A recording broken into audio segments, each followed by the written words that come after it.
हे मैया अमर राखब सिंदूर, बिन सजना के जीवन अकारथ, बिन सजना के जीवन अकारथ, नहीं करब मातूर। हे मैया अमर राखब सिंदूर,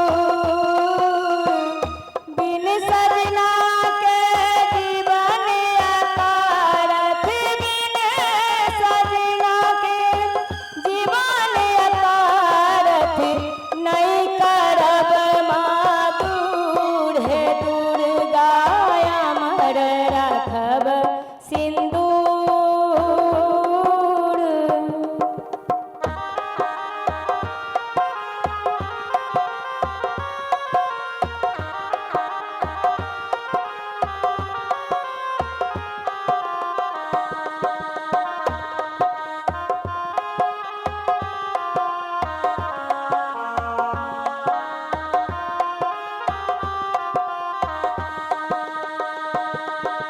नित उठी पूजा पाठ करै छी आही के भरपूर। हे मैया नित उठी पूजा पाठ करै छी आही के भरपूर।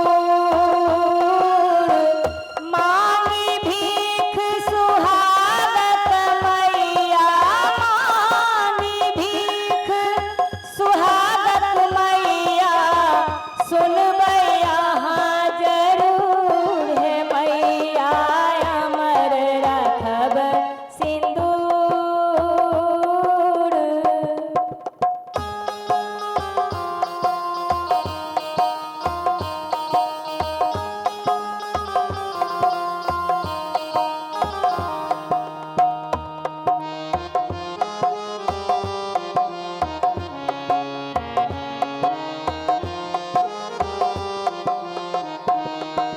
दीन दुखी हम निर्बल नारी, पति हमर मजदूर। हे मैया दीन दुखी हम निर्बल नारी, पति हमर मजदूर।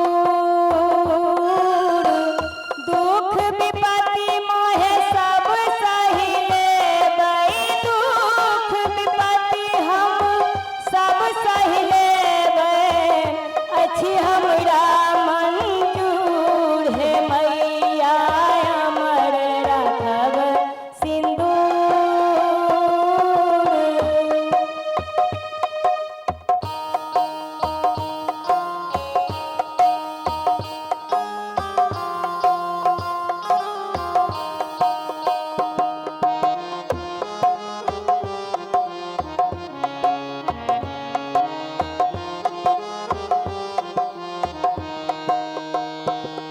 घनश्याम लिखल गीत गाबै गंभीरा, पै छी तोर पीर। हे मैया